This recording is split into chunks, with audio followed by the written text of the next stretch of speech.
Citizenship is a community act. Democracy gets its power from the people. The shrinking of people participating in that process over time has landed us in a more polarized space.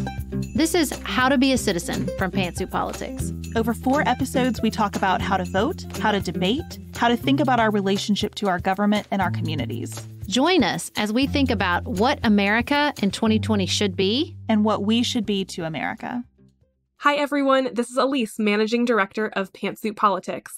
Before we jump into this next episode of our How to Be a Citizen series, I wanted to tell you about some of the exciting content we'll be sharing on our Instagram. We've asked some dear friends of the podcast to share what being a citizen means to them. You can find their beautiful words and share what being a citizen means to you over at Pantsuit Politics on Instagram. While you're there, of course, make sure to subscribe so you never miss Sarah's morning news briefs or any of the other regular content that we're sharing there.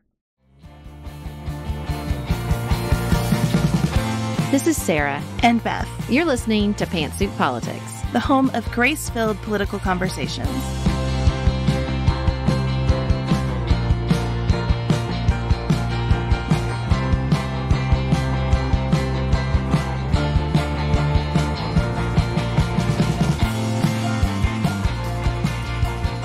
Hello, everyone. Welcome to our series, How to Be a Citizen. We are so excited to be gathered around the podcast table and engaging on these deep questions about what the United States is to us, what is the United States, which is what we tackled on Tuesday's episode. What is our government? How is it set up? How do we engage with it as citizens? And what we really wanted to tackle in this episode is, okay, if that's what the United States is to us, then what are we to the United States? We wanted to get a little more philosophical on the questions of citizenship and our duties to our community and to the government as citizens. Beth, you wrote an Instagram post over the July 4th holiday in which you described a new way you're thinking about citizenship that really struck a nerve and I thought was particularly beautiful and a good jumping off point to this conversation. Yeah, as I was thinking about July 4th this year and all of its complexity, it really occurred to me that I'm trying to think about citizenship more like I think about motherhood. And so I posted a picture of my young daughter, Jane, when she was 3 years old and a total mess on July 4th. She's holding in the picture a sparkler with a little cup on the end to protect her from the sparkler. And she looks a mess. I said that her shoes didn't match her dress and her hair was tangled and she'd had too much sugar and too few vegetables.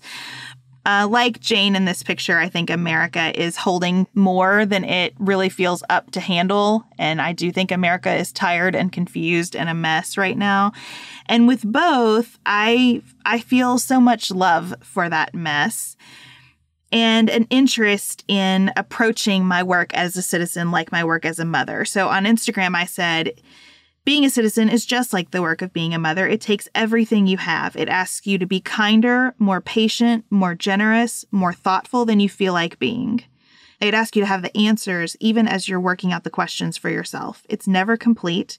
It requires clarity about right, wrong, and the in-between. It requires constant renewal of the commitment to raise this country right. And I think about last episode and how we talk about citizenship as if it is just the acts, the act of voting, the act of paying our taxes, the act of obeying traffic laws, or the act of sending our children to public school. That composes the entirety of that identity. And just like with motherhood, the acts of motherhood, changing a diaper, giving a bottle, grounding a teenager, that's just such a small percentage of how I feel about my identity as a parent, that it's that the larger embrace of what I'm trying to achieve as a parent instead of the individual acts. And also, I'm my best moments as a mother are when I am engaged and connected with my children. Not when I am in my own head critiquing the individual behaviors as a parent. It's not when I'm stressing out about whether my kids are watching too much screens that I'm like being the best parent I can be. It's when I'm with them and looking in their eyes and holding them and thinking about what they need from me in that moment. And I just think that's a really beautiful way to think about citizenship, that there are acts that we must do thoughtfully and carefully and do our research to do well as citizens, but that there is a relationship, there is a connection at play here with our fellow citizens and with our communities and with our country that should be fueling that identity. It's sort of a hard balance as you think about the founding of the nation. There are so many references throughout the Federalist Papers to a commercial republic. The idea that the principal reason to have government is so commerce proceeds smoothly. And through commerce, people have the best lives that are available to them under the circumstances. And of course, embedded under that line of reasoning, you have to look at the institution of slavery happening as people were writing about that commercial republic as the best path to freedom. And so on one hand, when I think about the United States being founded as a commercial republic, it feels gross to me. In another way, I think, is it a healthier orientation to your government to see it as the protector of largely private rights versus having that kind of, superficial patriotism that's so popular right now, where America is an identity, but it's an identity in a T-shirt bumper sticker, everybody who doesn't like it can get the hell out kind of way. And then the other dimension is that sort of motherhood dimension that I feel, where I think I want an America full of those factions and interests in tension with one another, because I do believe that that ultimately protects the rights of the public. And at the same time, I want that America to be centered in a few virtues that we all agree unite a national identity in a healthy way, not in a way that sends us off to fight endless wars, and not in a way that says we exclude everyone who doesn't choose the same symbols of it that we love, but in a way that keeps us all pushing into the questions of how we have great freedom for everyone who lives here. And there are all those pieces, but you know what? That's just like parenting too, right? That balance of, I want you to be your own person, but I also want to instill some of what I think is important in you. I want to set up guardrails, but give you lots of space. I guess it is not that different than what's called for in all of our relationships. When I read the Federalist Papers and I think about our founding documents, and try as best as I can, which seems an impossible task, to think about what it must have been like to be alive at that time and to struggle with the issues that they struggled with. I think that they saw that connection, and I think that they knew that they were falling short. And they let those commercial interests get the better of them. And the irony, to me, is what I hope that we are beginning to finally see in this country is, again, it's like the parenting phrase, you're only as happy as your unhappiest child. You are only as successful commercially as your least successful citizen. I don't know. Did they see that? Could they see that? Or were they so obsessed with bringing the South into the fold? Were they so limited by the hierarchies of the time? Because, they really were, if you are not a white landowning male, you are less than. And yet, I don't know. It's not something we can know, right? We can't know how deep the hypocrisy lay with them.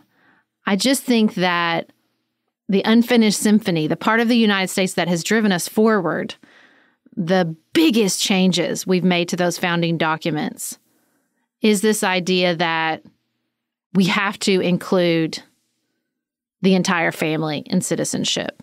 It's the big changes to these democratic ideals, this push of universal enfranchisement, the changes to how we elect senators, how we elect the president. Like, you see that push and push and push in America's history. Because, I truly believe even if you view the exchange between citizen and government in commercial terms, it's a short-term, long-term payoff. When you make those sacrifices in the short term because you think it's in your commercial interest, they will always come back in the long term. And we will all suffer because of it. And I hope that the biggest shift we can make as we think about our duties and our responsibilities, what we are to this country, is that, we are all one. When we say that it's consent of the governed, it's the power of the people, if we could abandon for once and for all that it's just some people that really matter, I think our country could truly enter like a new phase of being. And that's, I'm not saying that's not a big lift. That's hard as a parent. I'm reading Andrew Solomon's Far from the Tree, and he says, we all pride ourselves in rebelling and being different from our parents, but it breaks our hearts when our children choose to be different from us. And I think that there's that, you see that in the United States too, right? That kind of, we've got to break away in order to enter into a new and different phase as a country where the success is available to all. Because if it's not, then the success of the country is on the line. And I think we all feel that tension right now at this particular moment in American history. We're realizing what happens to this person happens to me. What happens to my fellow citizen, no matter how different they are, where they live, or what they look like, happens to me. The founding fathers could not internalize that message. But we have gotten closer here in 2020.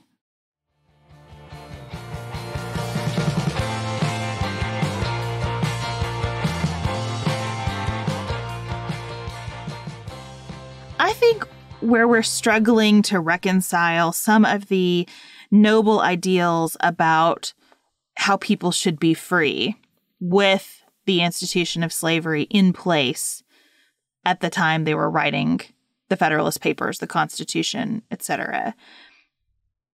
If we could know for some of them, because they weren't a monolithic group of people, I think the answer might have been, candidly, we'll get to it later. There's so much about the Federalist Papers that's helped me remember that the Constitution was the first draft, that they really were saying, we got to get this done so that we can get to the next thing and the next thing and the next thing. Well, listen, the Constitution wasn't even the first draft. It was the second draft. Right. First, you had the Articles of Confederation. And for the Constitution itself, that when you actually dive into the Constitutional Convention, you get the sense that, these were people and they got tired. They got tired of each other. They got hot. They were ready to go home and think about something else. And so part of what I really love that comes through about Alexander Hamilton's personality in the Federalist Papers is this exasperation. Don't you get it? There is a problem. We need to try to solve it. I understand that our solution's not perfect, but we got to do this before we can get to something closer to perfect. And I think the trouble with the way we talk about the Constitution and the principles of our government and the founders and all of that right now, it's like we're parents who said, well, the child turned 18, we're done. Yep. And you are not done as a parent when the child turns 18, and we were not done as a country when the Bill of Rights was ratified or the 19th Amendment was ratified or whatever you think the signal of being done was we weren't done with the election of the first African American president. We weren't, we aren't done, but we talk about so many of these things like they were done the moment the ink dried on the Constitution. And I just don't think that's ever been the intention. Well, and I like that you're using the word framers, right? Because you're not done building the house just because the frame is up. That's just the beginning step. They were framing it, and building takes sacrifice. And I think that's the other really important component of this conversation is when we say, what are we to the country? It means, what are we willing to do? What are we willing to give up? What are we willing to work for or towards? And that's hard. That is hard. And that is hard whether you're just asking someone to have an uncomfortable conversation. That is hard if you are asking someone in the military to risk their lives. That is hard if you're asking someone to run for office and put themselves and their family in front of the full force of the internet and public discourse. It's all hard. It's all hard. But I think that, the idea of other people have it worse than me, or other people are being asked to sacrifice more, or other people are suffering more. Yes, you're right. There are people that have it harder. And so by definition, that means you have the resources and the energy and the time to go out there and do the work. So don't just try to change it for yourself. If you realize that there is an injustice or a problem with the system, the work of citizenship is saying, do I have more time and energy to dedicate myself to change than someone who might be suffering more under the system? It doesn't mean the system isn't wrong because someone else has it worse than you. It doesn't mean that you are not identifying a problem because your problem is not so oppressive that you can't function. It means that you have the privilege of seeing the problem and having the energy and ability to work towards the change. And I think realizing we're not done, and if we can identify real areas of change that need to happen, systemic problems where the system needs to change, then our work as citizens is not just identifying the problem, but identifying our role in the solution. Because don't you wish desperately that the framers had had more of a sense of urgency and less of a we'll get to it sense about slavery? Mm-hmm. I think that that's what our future generations are going to say. We are still hundreds of years later acting like we'll get to it. Or because we've heard that the arc of the universe is long and it bends toward justice, that we can just allow it to bend on its own time. Mm-hmm. And we're in a period now where we really have the capability to act with a greater sense of urgency about how we think of our government, how we think of our communities, how we culturally behave, and what our relationship to each other is. And I don't want 200 years from now for us to still be having conversations as a human society about systemic racism. Or incarceration. I don't want my daughters to think, why didn't they do something about gerrymandering? They clearly knew about it. Look, they were writing about it all the time. They complained about it constantly. Why did everybody give up on this problem and just lament it instead of fixing it? They could have fixed it. And that's what really motivates me as we lean into this conversation about citizenship. It is easy to look at the problem that is most on fire in front of you and want to put that out. And it's right to do that. We have to. But just like the thing on fire in front of John Jay and James Madison and Alexander Hamilton was getting New York on board, I wish they could have done that and pushed people harder. I think about this with healthcare a lot. We look back and we think, oh my God, they bled people. How barbaric. Believe there are things we're doing now that in 50 years from now, people will go, I can't believe you did that. It was so barbaric. And I think maybe that's a really important touch point and orientation to our jobs as citizens, is that Not just that we're not done, but that future generations are depending on us to get it right and to get it right quickly, to understand we never have complete knowledge and that we have to do the best we can with the information we have right now. We don't need any more information to understand that incarcerating human beings, that incarcerating children is a human rights offense, and that participating in that as citizens is immoral.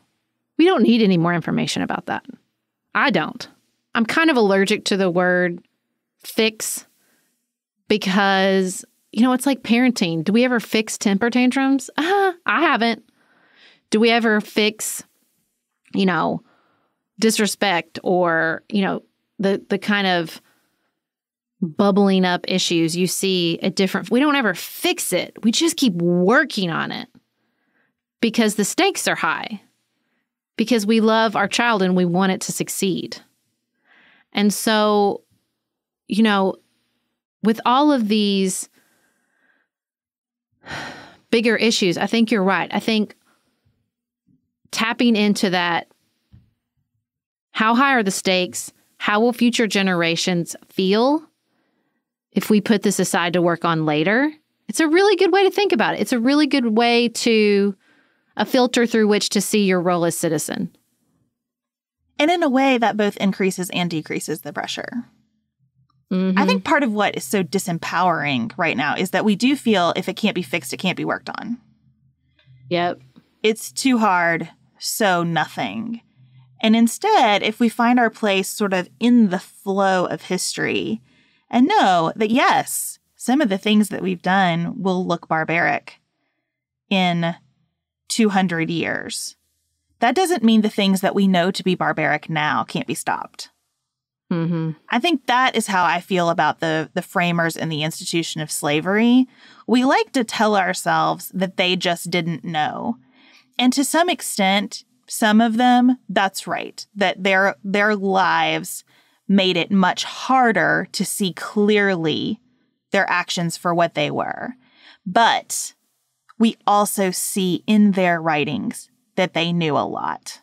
Mm-hmm. And we see from writings of others at the time that people were not blind to it. And so the same goes for us. There are things, yes, that we just won't know, but there are plenty of things that we do know and that we are not working on because they feel too hard, because we excuse ourselves about how things have always been and what we've grown up with, because we assign a moral value to longstanding practice. We've been doing it this way for so long. There must be something right and good about that. And we've got to be willing to ask ourselves really tough questions and unpack that and decide that experience is valuable, but that doesn't mean that everything that has experience is good enough to continue based on what we understand today. Well, I think I've talked about this on the podcast before. I think all the time about an interview I heard with Annette Gordon-Reed, who is the historian who wrote sort of the seminal and first widespread available history of Sally Hemings and Thomas Jefferson. And she said, it's not that he didn't know, it's that he was just so obsessed with the experiment of democracy. He just kept putting the issue and the hypocrisy of slavery in a box. It's like he compartmentalized it because he was just so singularly obsessed. And I think if there's anything as citizens that would be helpful as we think about this role is to be more holistic, is to realize that when we're talking about a body, a community of human beings, there is no compartmentalization. There is no, we'll focus on what we're obsessed with. Now, like you said, there are fires to put out, no doubt. There are all hands on deck situations. But a crisis does not need a moral argument to justify the compartmentalization, right? Like a crisis is we all agree. If we don't all agree that this is an all hands on deck situation, then it might not be. Then we're just disagreeing on strategy. If it feels like we're debating values, then we need to take a more holistic approach. Then we're on different pages. And I think that's what happens so often. You know, some of us think we're debating policy when we're debating culture. Some of us think we're debating strategy when we're debating values.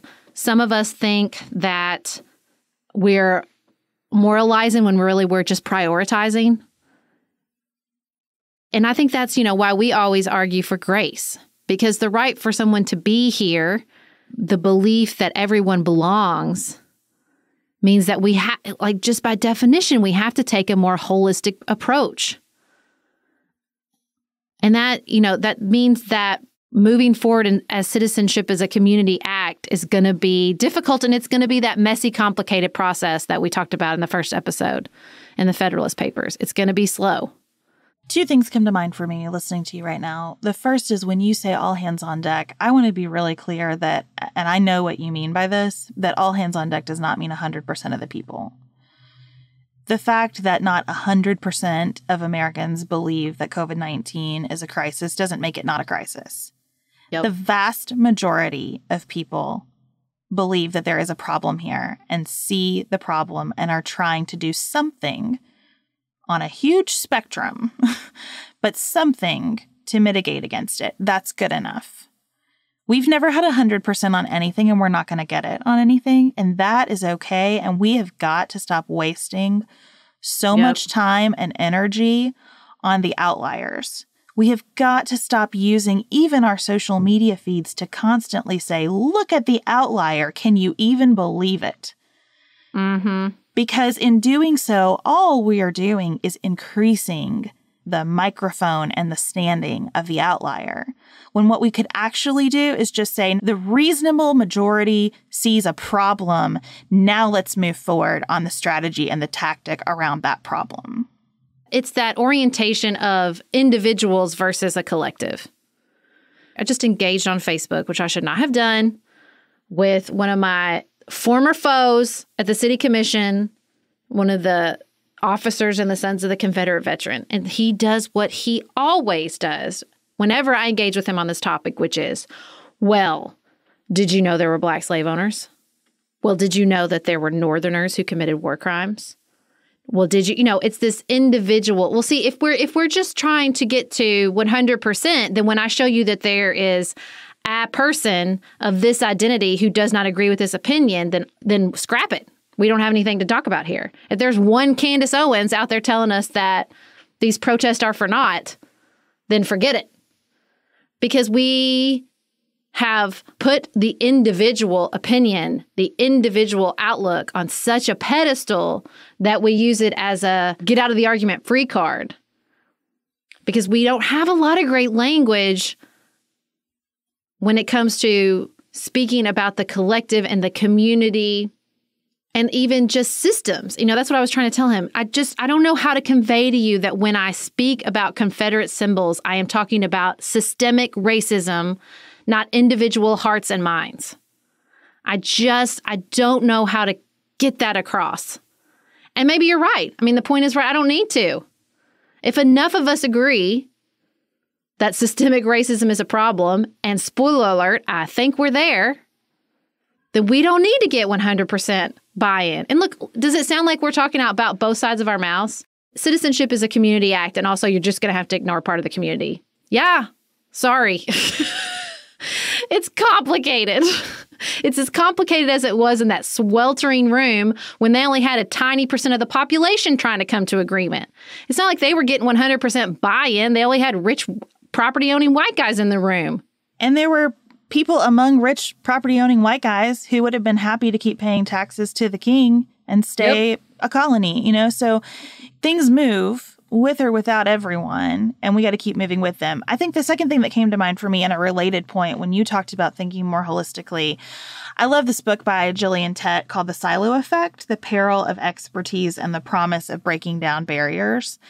The book really crystallizes examples of how obsessed we are with very niche expertise. The book does not argue that no one should be a very niche expert. And just like you were saying, Sarah, I would never argue that anyone should ignore a singular obsession with a certain topic. I am glad that some thinkers have been singularly obsessed with developing a vaccine for a certain disease or painting in a certain way or what. I'm glad there are people who are singularly focused on climate change right now. We need some of those people. The problem, I think, is that because we so value the folks who have that niche expertise or that singular focus, we've decided there's something superior about that to the more holistic lens. And the truth is, plenty of us are wired for that holistic lens, and we've told ourselves that it's not valuable enough, that we really need to force ourselves into a lane. And in doing so, we not only diminish our own potential to contribute to the community, but we also diminish what the niche thinkers can accomplish, because they can only do their best work if somebody else is tending to the whole. Yeah. That, to me, is the breakdown of our political processes.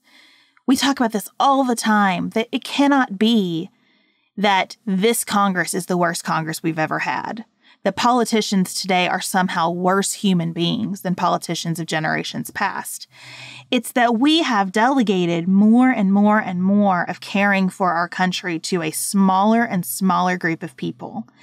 And we've said those people need to have certain credentials and expertise, and that has turned it into an industry. And meanwhile, we haven't tended the rest of it. And so I think the more we look at citizenship holistically and our place in our communities and our place as citizens of the United States, the better canvas we're going to create for those people who go to a place of genuine expertise. Because make no mistake, part of this breakdown is people do not feel empowered as citizens. The approval rating of Congress is a giant siren warning problems ahead, and it should be to all of us. Because if people don't feel like their representatives are listening, then they don't feel like they should engage as citizens with the process. Like there's a breakdown. And it feels like whatever problem that you think is out there that you are rocked by or that you can't stop thinking about that you're singularly obsessed with, the answer is, oh, well, just give us your email address and give us some money. And that is disempowering. And that is a problem. And when we say how to be a citizen, it can't just be write a check and give us your email address. It can't just be this sort of consumer model of citizenship that will plug in to that tiny group of people doing the work, holding the expertise, pushing the process forward. We need people to do more than just hand over their credit card numbers to Act Blue. I think it has to be more than that if we want to see a more holistic version of citizenship where everyone's at the table, where there's a more complex understanding of the problems and the solutions and the priorities. That has to be a part of it too. And I think you're seeing that now more than ever. I think you are seeing people, they want to do more. You watched it when they flooded the streets after George Floyd's murder. People care. They care. They want to see a different country. They want to see change. The power of that momentum is because it is collective.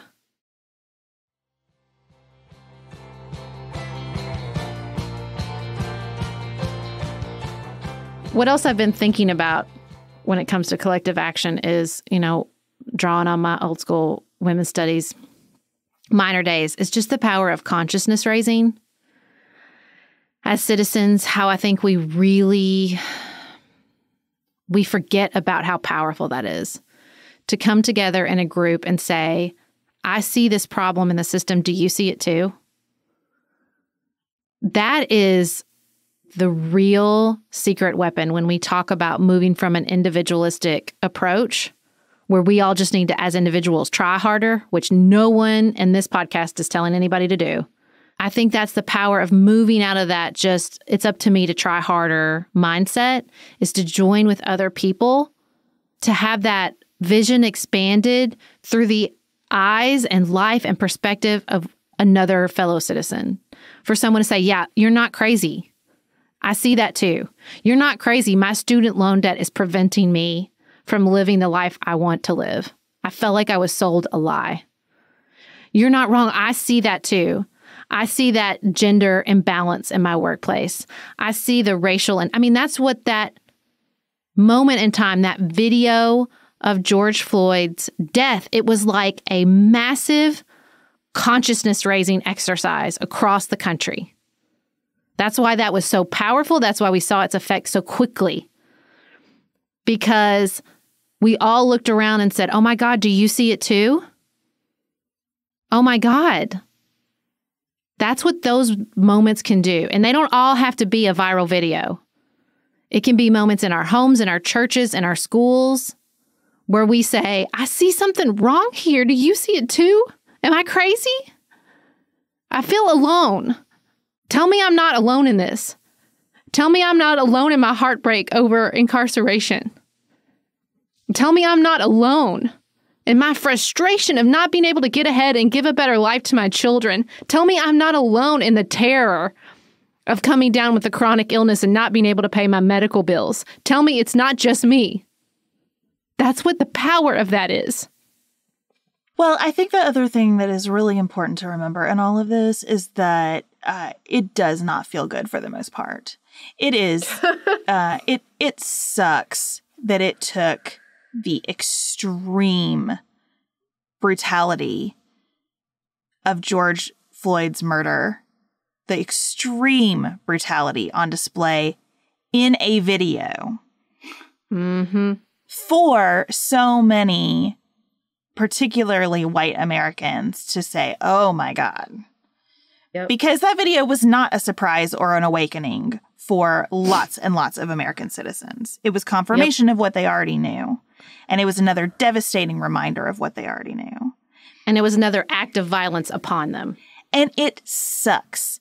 It sucks no matter who you are to have moments like that that shine a light not only on the problem, but on the lack of understanding collectively about what the problem is. It sucks. This is why I think it gets so difficult to get excited about being a citizen, because for many people, being excited about being a citizen is about this one politician who feels like the answer. Mm-hmm. And what happens when that one politician gets into office and does something different than what I wish he or she would have done? Turns out to be a human being. Turns out to be a human being. What happens when that person loses? What happens when that person has served the term? Even politicians who talk about themselves as movements and who begin a movement cannot singularly sustain and carry it forward. And so that's rough, because a lot of people come into the process of citizenship for the first time through the lens of, I'm really excited about this one candidate. And that to me is part of the value. It's part of the value of this series to me, is to remember that candidate is supposed to be a representative. They can still be a leader, but their role in this larger thing we're all doing together here is to be one of many ways of representing you. There has to be something underneath them to represent. And that thing that's underneath them has to outlast them. And has to be bigger than them. And this happens with issues. So I've been really passionate about criminal justice reform for a long time, way before the George Floyd video. It is heartbreaking to know how much work is being done in that space, and still this is happening. Yep. And not just George Floyd, right? But Breonna Taylor and so many others, just on and on and on and on and on. There's so much work happening in that space, and still. And so when you get really connected to being a citizen through an individual issue, what that deals you, just like having a child, is 1,000 tiny victories and 1,000 tiny heartbreaks. Over and over and over. And tiny is not even the right word, but it is in the scheme of the news cycle. That's what I mean. that there are all these little blips that show progress and that show all the things left to do and demonstrate so clearly that we're not trying to get there because there doesn't exist. It is just, are we doing better? Are we making a difference? Are we living out the values that are really important to us? And so as you think about this, both as an individual and as a community exercise, you are signing up for all of the heartbreak attendant to it. But there's something about that that's worth it, because just like in individual relationships, it is better to have love and hate than to have apathy and indifference. That is true for us as citizens as well. And my fear is that we're all so dissatisfied with our government that we so reflexively have that terrible opinion of our Congress because it's coming from a place of apathy and indifference. It feels like we want heroes, but what we really want is belonging, right? Like we did it to Martin Luther King in the history of his life. We made a movement, one of the most successful movements in the history of the United States. The story of one man who, listen, deserves praise, deserves, if anybody does, to be put on a pedestal. But when you do that, when you make it about heroes, then you miss the chance to empower those of us still here to belong to something. Because heroes are the end of the story. An invitation to belong is the beginning of the story. And belonging can fuel you through the really messy middle, the hard discomfort, the tiny heartbreaks. You're a part of something. And it's so tempting to want to be the hero. It's so tempting to want to have good and bad beginning and end because it's a sense of control, but it is a false sense of control. Because I think any control we have, any real sense of empowerment comes from that belonging, that connection. It's so empowering to try to convey that if you can just let go and belong and realize it's not totally and completely up to you to fix, that's where the sense of empowerment comes from. That's how you survive the tiny heartbreaks. You know, when you stop trying to control your child and just be in connection with them and be in relationship with them, true in a marriage, true in a friendship, true with our own parents, everything can shift. Everything can shift. And I wish we could find that energy, and I think we can as citizens. Okay, so as we do, wide-ranging conversation. All over the place is our middle name. I think it would be helpful to talk about takeaways and to remember that our takeaways are not always going to be productivity, task-oriented bullet points, check these boxes and you've done your thing. We're trying to really let that go, y'all. Just full disclosure in our personal lives and on the podcast. We're trying to let that go. But trying to ask ourselves some good questions. I think a great starting question is, where do you source your sense of belonging? And what does that feel like in your life? Where does that create tension and where does it create a sense of harmony? You know, I belong to lots of things that create a ton of tension for me. That's okay. Belonging does not mean 100% alignment. So where do you find a sense of belonging and how does that feel for you? I always like how Jen Hatmaker talks about, let's just look at the fruits of the tree.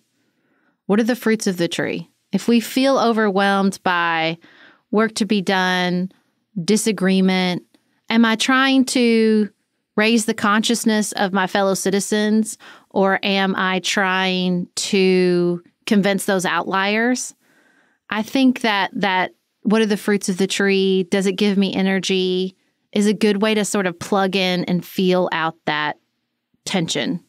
Is it the discomfort? Is it the growth of all those tiny heartbreaks? Or is it wanting to control and convince and get to 100% so that I can feel like I've fixed it and moved on. I think those are important, as we covered both of those in this conversation, I think those are important kind of touch points because it's not always immediately apparent. Am I trying to control the outliers or am I trying to raise the consciousness of the majority? And then the third question I would ask is, in what way have you considered America done that you're open to reconsidering? What have you considered final that should not be? What is it that is not working today that we could make real progress on here in our lifetimes? So we hope that you sit with these questions. We hope you're enjoying this invitation to think about citizenship. We're not done yet. Next week, we're going to talk about media, how we engage with these questions, just like our actual practices as citizens ourselves when we think about our roles in our local communities, our roles as voters, and again, our roles as citizens. So join us next week as we continue this series. We thank you all so much for joining us. And until then, keep it nuanced, y'all.